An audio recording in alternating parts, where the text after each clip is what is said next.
Thank you. Thank you. Fired up.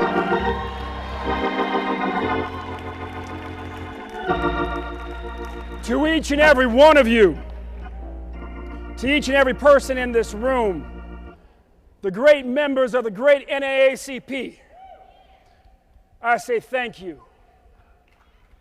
I am humbled to serve as your president. For it is you that after a long day of work and taking care of children and elderly parents, find the strength to lead that branch meeting, strength to pick up the phone and call your congressman or senator, to fire up the troops of hope and unity and justice in this nation. Thank you, Dr. Barber, for the humbling introduction. You inspire all of us. Thank you, Chairman Brock, for taking on such a great and heavy mantle. It's an honor to serve beside you.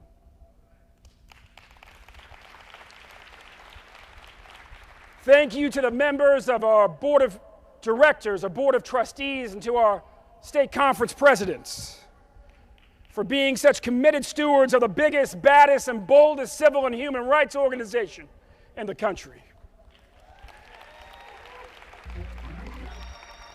Thank you to the most dynamic, determined, and dedicated staff in the country. Please stand up. Please stand up.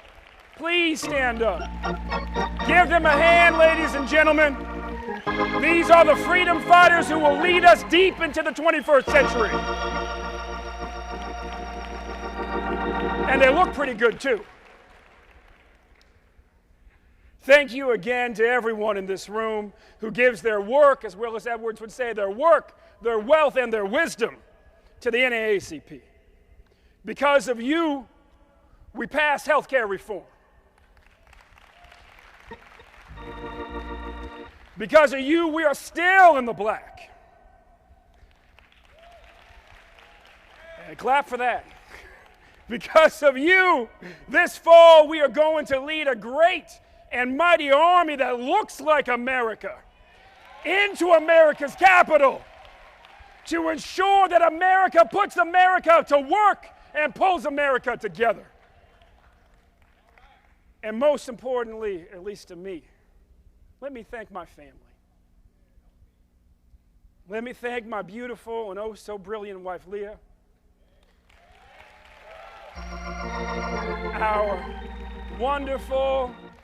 Our wonderful daughter, Morgan.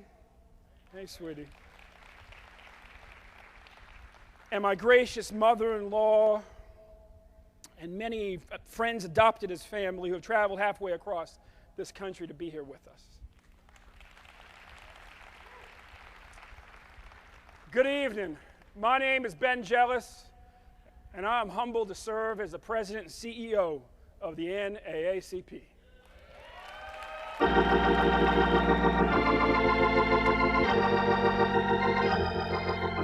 Let me start by saying three things today I want you to remember when we leave here.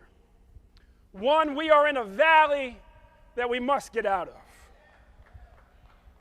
Two, this valley our nation is in is full of forces who, in the absence of a real fight back, will tear our beloved nation apart.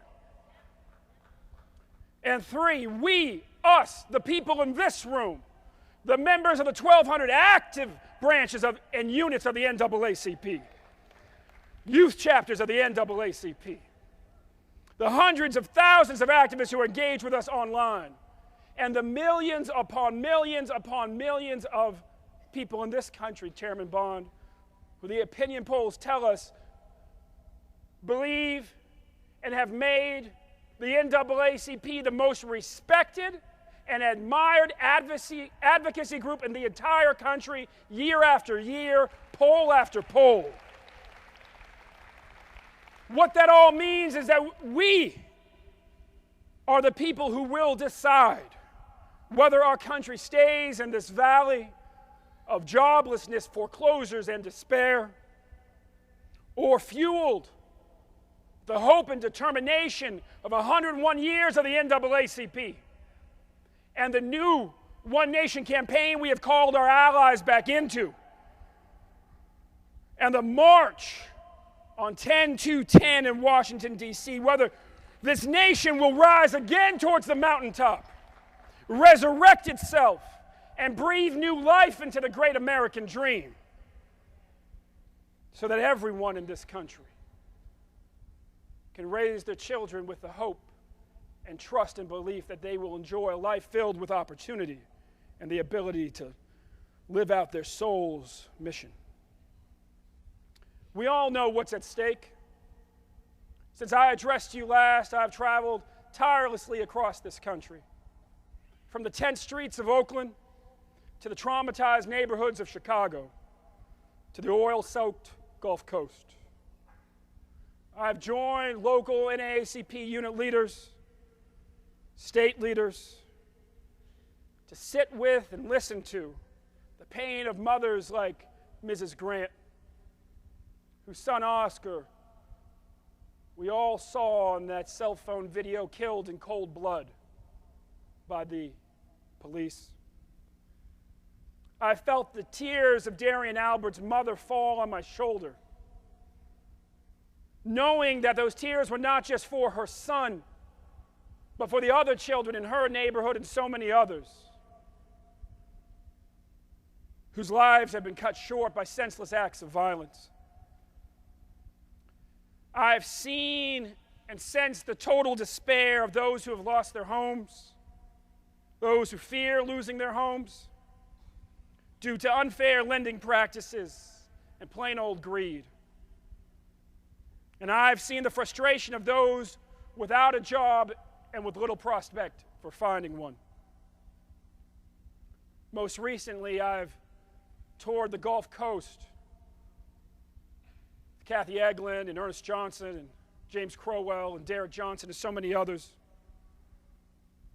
Looked into the eyes of Vietnamese American and Native American and Black American fishermen and tourism workers and oil workers and workers at the 7-Eleven, who are all terrified because the axle of our country is being broken and they live on it. Because they don't know how they're going to support their country, and in many instances, they don't know how they're going to maintain their culture. But yet, in the midst of all this despair, I've seen the power of the NAACP. The power of the NAACP to breathe new life into the movement for civil and human rights in our nation. It is in the spirit of young Zakiya Jones, a member of the NAACP chapter at Howard University, whose mother died of cancer simply because she could not get access to the health care she needed. But instead of sitting idle, Zakiya was determined that no other child, no matter how old, should face the pain she faced. And so she worked with her brothers and sisters in the NAACP, like so many of you in this room, as a tireless advocate for comprehensive health care reform. She was in the halls of Congress, the communities of Washington, D.C., and in the NAACP's National Healthcare War Room. Her spirit literally breathed new life into the drive for health care reform. And she helped to ensure 30 million more Americans receive the health care they need.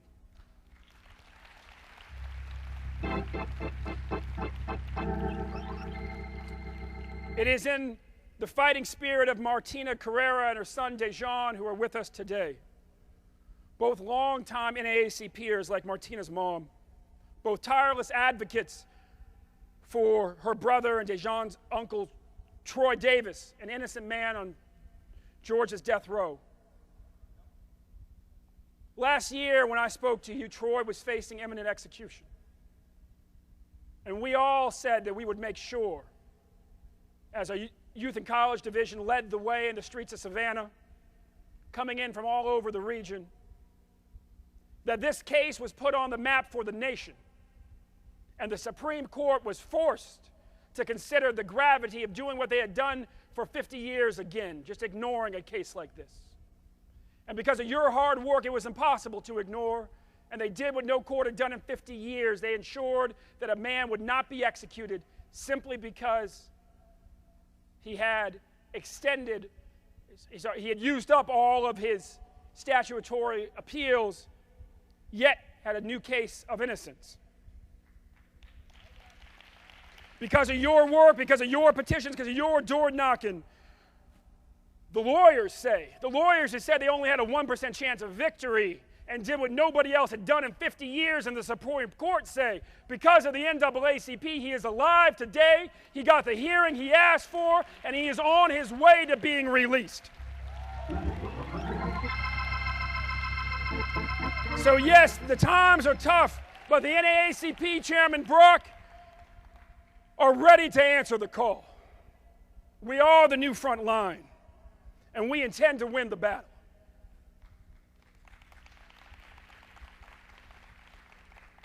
When I reflect on the current state of this nation, Reverend Hope, I am reminded of Ezekiel in the valley of dry bones. You see, as the prophet Ezekiel was looking out on the valley of what appeared to be dry bones, some would say that he was having a spiritual hallucination, but what he knew he really saw was an opportunity in the midst of despair. The times were tough in the valley. Spirits were low. The bones had lost hope.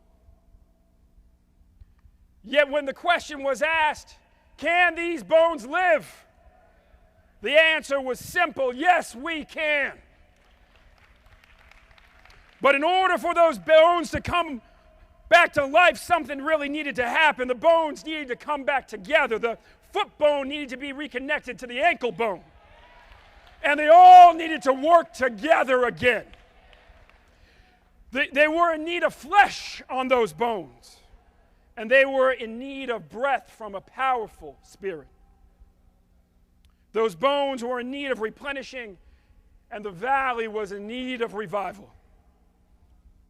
So as I travel around the country, I know that some spirits are down and the energy of some is low. And unfortunately, that's right, brother. Unfortunately, there are many dry bones among us. Like the valley of dry bones, our nation is in need of revival. We have all got to, the forces of hope have got to come back together again. We need to work together again. The NAACP is ready to lead that revival of this nation's soul. And we are ready to breathe fighting spirit back into ourselves, our allies, and the majority of this country who still believes in hope and inclusivity and opportunity for all.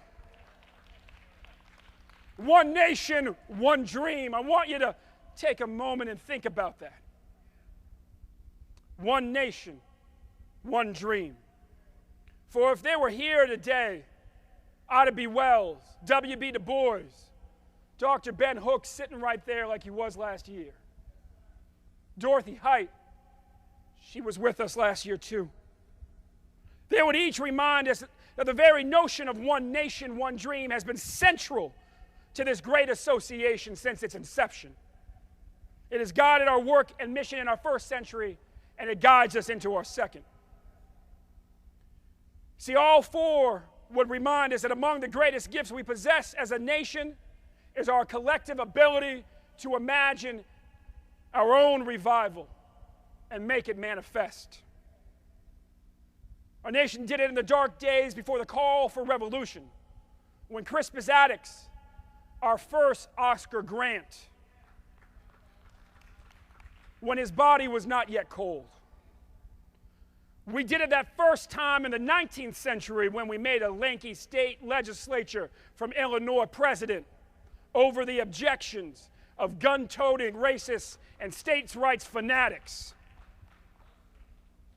We did it in the midst of the Great Depression, when we decided to put the poor's urgent need for new jobs above the richest fear of higher taxes, more debt.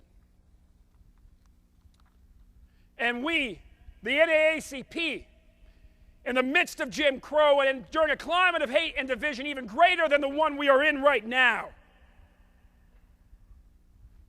did it when Roy Wilkins made the call, working shoulder to shoulder with allies and leaders in the civil rights community and labor, and brought hundreds of thousands of people to Washington, D.C. to fight for jobs and civil rights. In each case, the decision to breathe new breath into the American dream was ultimately made by a small group of dreamers in places high and low, who believed above all else that we are one nation, that we have an obligation to ensure that all people and their children will have common access to the American dream forever. And it is this tradition, the sacred habit of fearlessly prophesizing resurrection and claiming the victory as ours, that has helped fuel the NAACP's success for 101 years. So here we are again, living through a national nightmare. 2.5 million of our neighbors have lost their homes. 5.7 more are expected to do so shortly.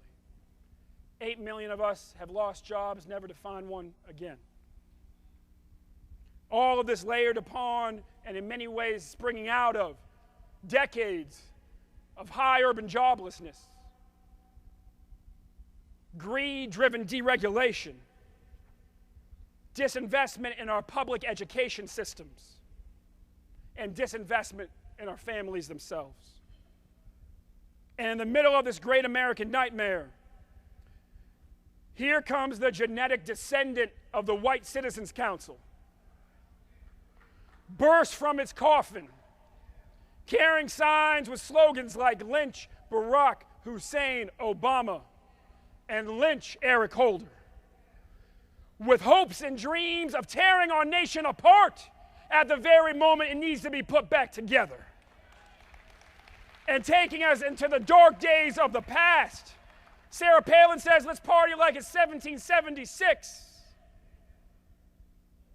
My white daddy would say, be careful what you wish for. Because the 18th century, Sarah, wasn't good for nobody, even folks like you.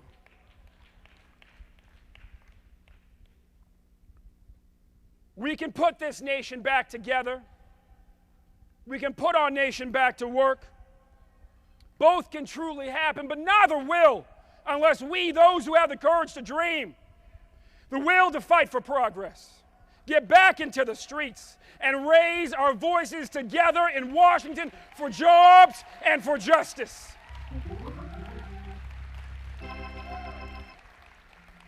Over the last few years, there's been a lot of talk about the audacity of hope and the urgency of now. Both phrases have gathered great coinage, but we cannot afford for either to be rendered cliche.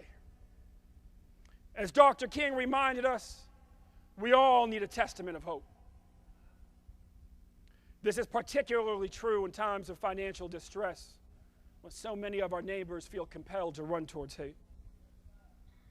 For individuals and families across this country, that testament of hope is nothing greater than a job. Job that pays enough for you to support your family and just work one job. A job in which you are treated with dignity and basic respect, regardless of color, sex, sexual orientation, different ability, or anything else. If the quest for more jobs, good jobs, and fair jobs is to be realized, then it must be placed back at top of our national agenda. We can simply no longer afford for putting America to work to be a secondary priority, as it seems to be for so many in the U.S. Senate. You heard Roland Burris yesterday. I tried to introduce him to a meeting saying that Congress had some issues. He said, the Congress doesn't have issues, the Senate has issues. And that comes from a senator. See, the message coming out of the Capitol in recent weeks has been, our nation simply can't afford $23 billion to keep teachers in the classroom teaching our children. But we can afford $32 billion for war. But we aren't quite sure if we can afford to extend unemployment insurance, so we're just going to cut out for vacation. While members of the NAACP and citizens of this country literally have to figure out whether they starve or get evicted.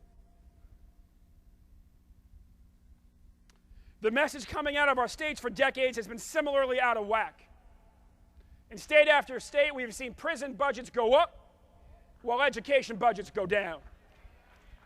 In some states, it is absolutely explicit. A little while ago in Pennsylvania, they pulled $300 million right out of the education budget and stuck it in the prison budget. In many places, it has been more gradual, year after year, bit by bit. 1 inch is up and the other inch is down. When I was a kid in California, our schools were the envy of the world. And our state spent twice as much as it did on prisons on public universities alone. And now it's flip-flopped, and we spend twice as much on prisons as public universities. These contradictory messages are as cold-blooded as they are confusing. When Congress says our nation's priorities are apparently war, then deficit reduction, then jobs and school children and everything else. When the states say that our priority are prisons and then schools, then as a nation in total our priorities are completely upside down. Getting our priorities back right side up means putting America back to work must be topmost. As our great president knows, and I've talked to him about this eye to eye with few other people around, but too many sorry senators repeatedly pretend not to realize nothing good can be done without jobs. No neighborhood saved from foreclosure. No state education budget improved. And we've got to create more and more jobs every month. Let me be very clear on this point. If we have to spend more money to create jobs, so be it.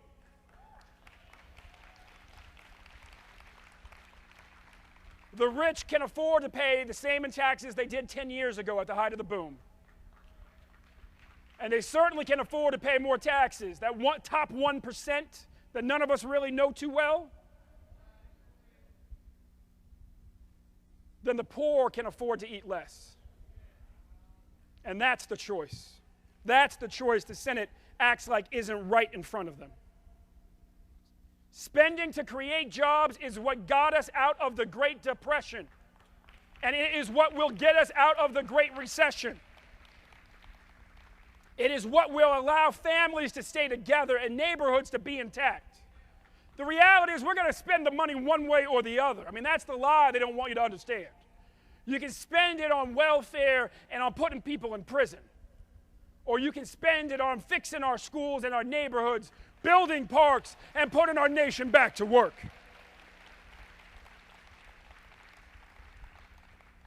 Pulling our nation together once we get it back to work means that we must be prepared to go further and deal with the toughest problems in our American family. Currently, no issue is tougher than that represented by our broken immigration system.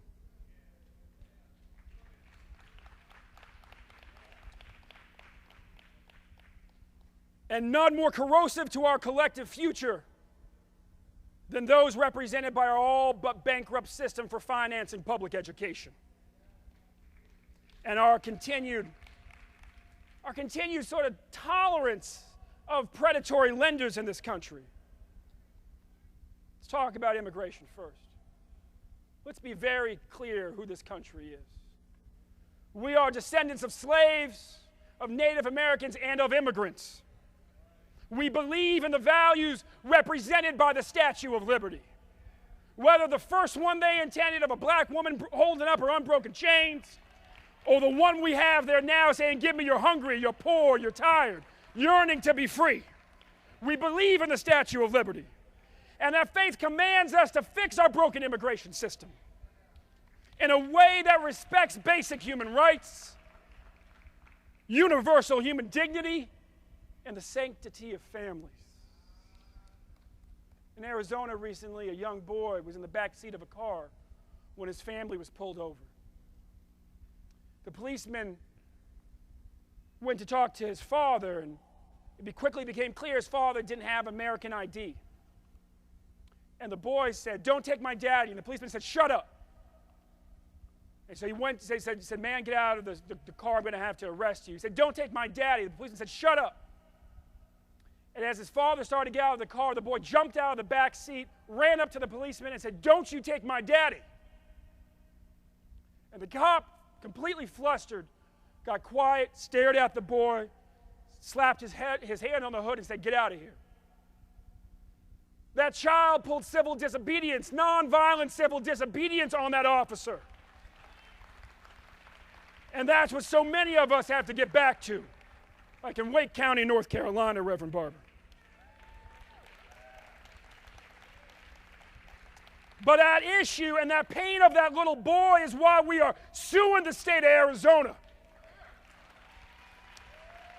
And we will stop any state, us and the Department of Justice and the ACLU and everybody else working together will stop any state that tries to follow suit and make "show me your papers" their state motto. Unless some fool trying to divide a wedge down into our community thinks this is some new progressive fancy. Let's be real clear. Those same reasons are why Frederick Douglass, 141 years ago, opposed the Chinese Exclusion Act, saying, I submit that this question of immigration should be settled upon higher principles than those of cold and selfish expediency. There are such things in the world, Chairman Bond, as human rights. They rest upon no conventional foundation, but are eternal, universal, and indestructible. Frederick Douglass, 141 years ago this year. In addressing the problem of exploited and underpaid workers, let us be very clear. Most of them were born right here, look exactly like all of our neighbors. And unions are what allowed so many of our parents and grandparents to be treated fairly.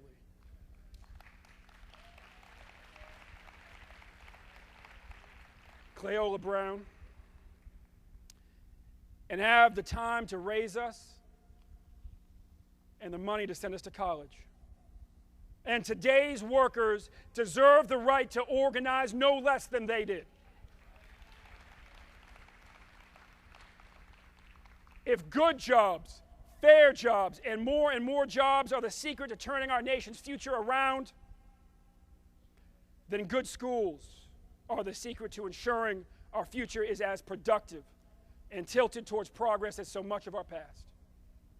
Unless our children are given an opportunity to get the best education available, we will never, all of us who believe that America is number one, let us be very clear, we will never be able to compete with nations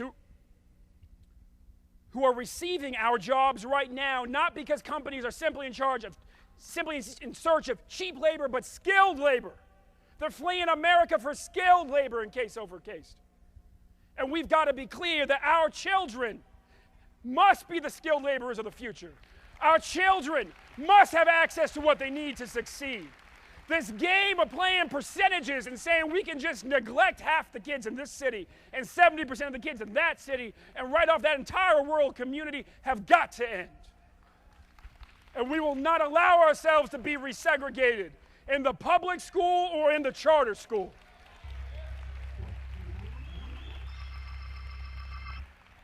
That is why Garrett Bledsoe Texas State Conference, we teamed up and took on the State Board of Education and what can only be described as the Scopes monkey trial of social studies, and blocked their misguided attempt to take slave out of the slave trade and come you-know-what or hell water or high water. Sorry to cuss, I get a little scared. Come you-know-what or high water. We will block them when they go for appropriations in January so they cannot take struggle out of the civil rights struggle or rewrite history to suggest that Phyllis Schlafly's mission of hate is as important or as sacred or as worthy of praise as Thurgood Marshall's mission of love. That is why in the days and weeks to come, civil rights leaders will issue a joint call to rewrite key parts of our national blueprint for education to ensure that every child in this country, every child in Harlem, Mama Dukes, is truly empowered to race to the top. And here we are in Kansas City, Kenneth Hughlone, for the NAACP's National Convention. And as Anita Russell and Mary Ratliff would remind us, there is much good to be said about the Show Me State. And we've seen a lot of it. It's been tremendously hospitable. But there's also a lot here that reminds us to keep pushing for change and holding leaders accountable.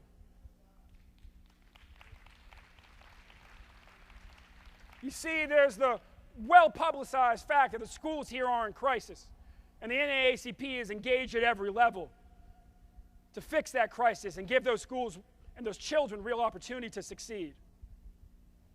But there's also the little-known fact that in Missouri, the top rate for payday lenders is more than 1,900%. A rate almost 4 times the national average, more than 4 times the national average. A rate so high that it literally means that your finances burn in front of your eyes. And it's also burning proof that there's a long way to go to ensure that all the banks and all the politicians are back on our side.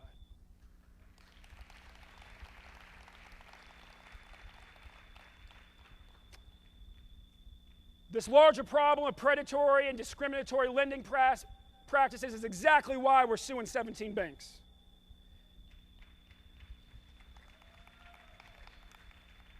One down, a lot to go.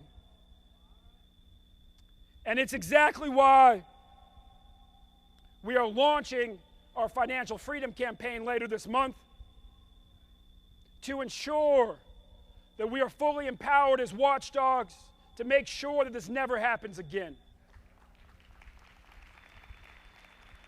To make sure that our communities and all communities in this country begin to move beyond the pattern of credit, compulsion, and consumption, beyond credit, compulsion, and consumption, back to what our grandparents did.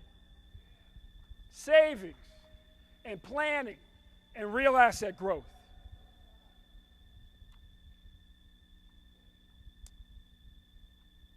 That is why the NAACP will fight until the war for financial reform is won, and all Americans, regardless of their race or on which side of the city they happen to reside, have access to a fair and decent lender. Y'all, pushing for progress is an uphill fight. We knew that when we all, young and old, black, brown, and white, liberal, progressive, moderate, Jew, Buddhist, Muslim, and Christian, came together in the build-up to 2008. Got off our couches like we never had before to ensure our nation had a future worthy of our children's dreams. And we know it's true now when we are called to hold our leaders accountable in Washington. Today, however, that hill seems steeper and more treacherous still. It is covered in the detritus of decades of deregulation, erupting as we speak into the Gulf. It is pockmarked with foreclosed upon dreams, and it is alight with the fake populist rage of this nation's most privileged demographic. But let us fear nothing more than we fear our own temptation to become discouraged on this rocky road to make manifest our common prayers for a better future.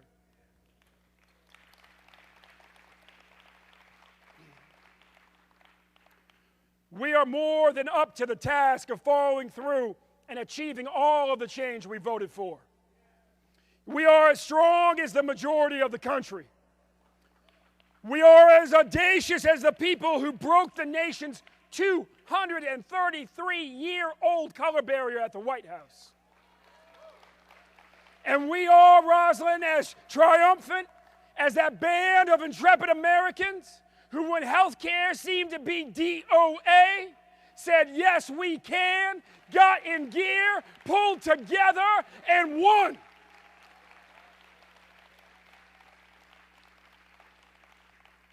All we have to do to get our nation's economy finally working for all of us is to do what we did in 2008 and do what we did when the other side said health care reform was dead. We got to pull together with our allies.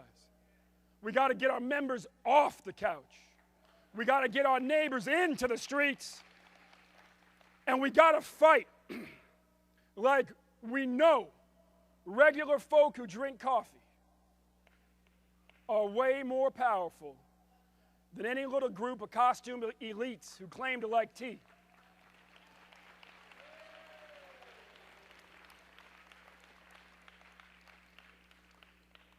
And so if they are tracking this speech tonight, and I suspect they are, my message to the Tea Party is this: you must expel the bigots and racists in your ranks or take full responsibility for all of their actions.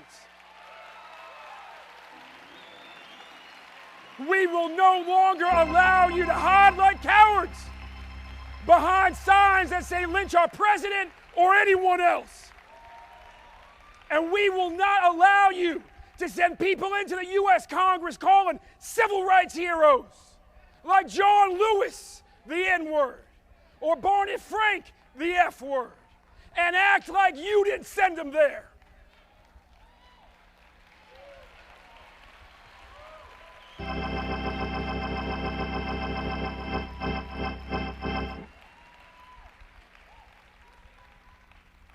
And if you want to debate civil rights and the Civil Rights Act, Rand Paul, my message to you is this: show the backbone to answer my challenge, set a date, and I and the NAACP will be there.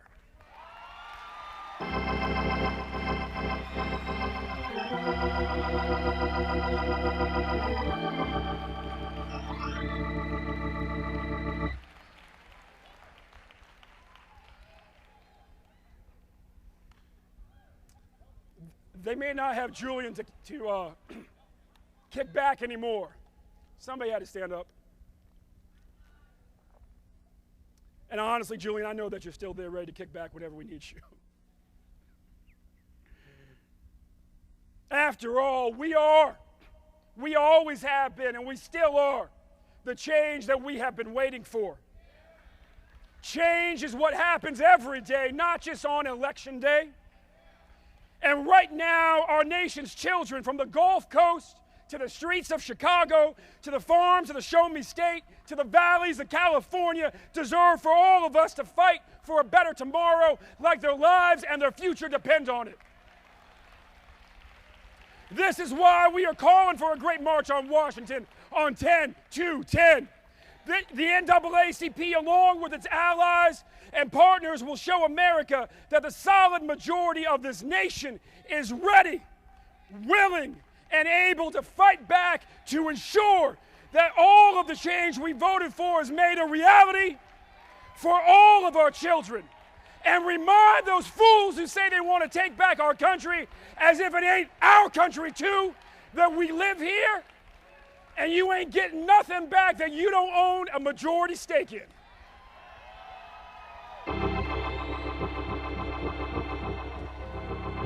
And that justice and freedom is going to keep on moving forward, and this country is going to keep on bending the arc of history towards justice.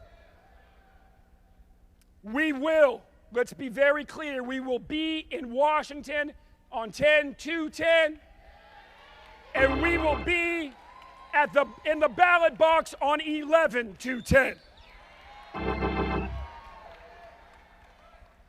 As I close, I remind us that breathing new life into our communities, reviving America again, and truly realizing the promise of one nation, one dream, will require that we continue doing the hard work of breathing new life.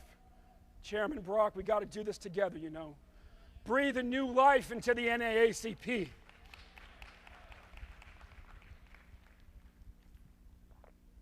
Watchmen, what time is it? It is time to wake up the troops.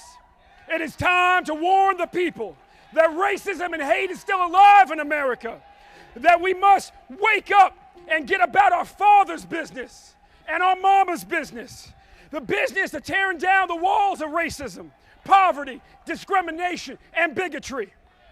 We must put America to work. We must pull America together.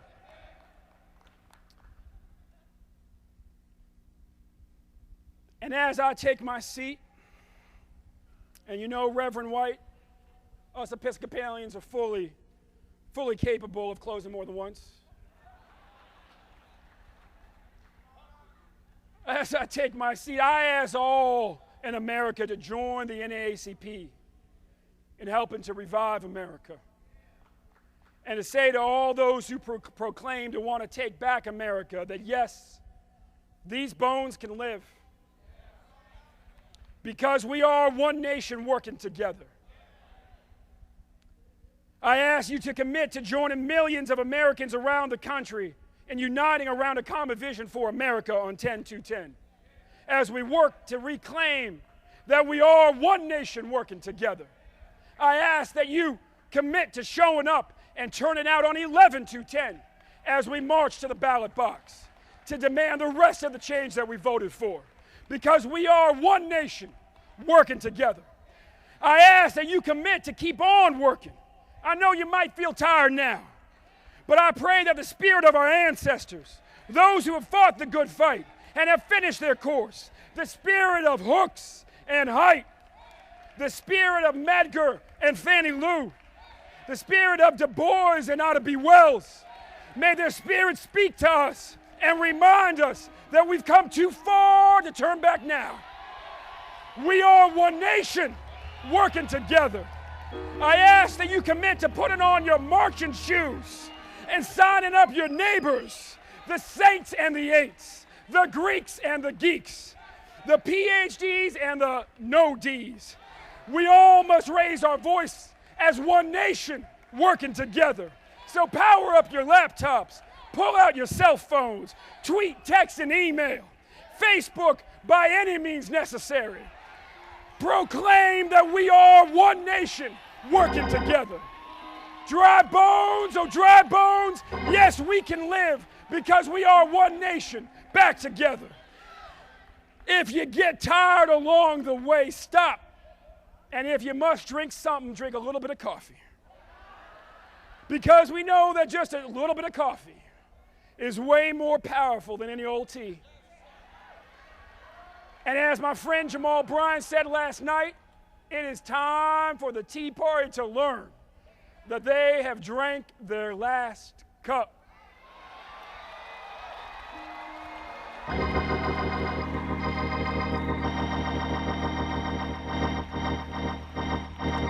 So while we are here this week to enjoy this NAACP 101st Convention Mountaintop experience, let us remember, and thank you, Leon Russell, for all that hard work, and Barbara Sapp Davis, thank you for all that hard work, and everybody else. Let us remember that we must go back into the valley, proclaim that in spite of those who seek to divide us, we are one nation working together. Whether you are a school teacher in California, Alice Huffman, who has just been laid off because of budget cuts, or a student at Jackson State, not just Tougaloo Derek Johnson, who is no longer able to attend college because of a tuition increase, or an auto worker, General Holyfield in Detroit, who has seen your job shipped overseas. You represent the people of one nation working together. Don't count any bones out. Count all the bones in. In just to win one nation for freedom and justice. I see bones connecting from Atlanta to LA. I see bones connecting from Miami to Boston. I see bones connecting from DC to Washington State. I see bones connecting from Selma to Chicago, from Dallas to Denver, from Nashville to Scottsdale. The bones are up and moving to the new tune of one nation, to the beat of a unified drum. And that is why we must all be on the mall in Washington, D.C. on 10-2-10. So join me on 10-2-10, for we are one nation. We will be back to work. We will be back together, for together the NAACP and our mighty allies and supporters, our friends, are all committed to putting America back to work, pulling her back together, and breathing the spirit of revival and resurrection back into the dry bones all around us. So we will organize, we will grow our membership, we will build power, and we will revive America. We are one nation working together, and most importantly, we are the NAACP. Thank you and God bless.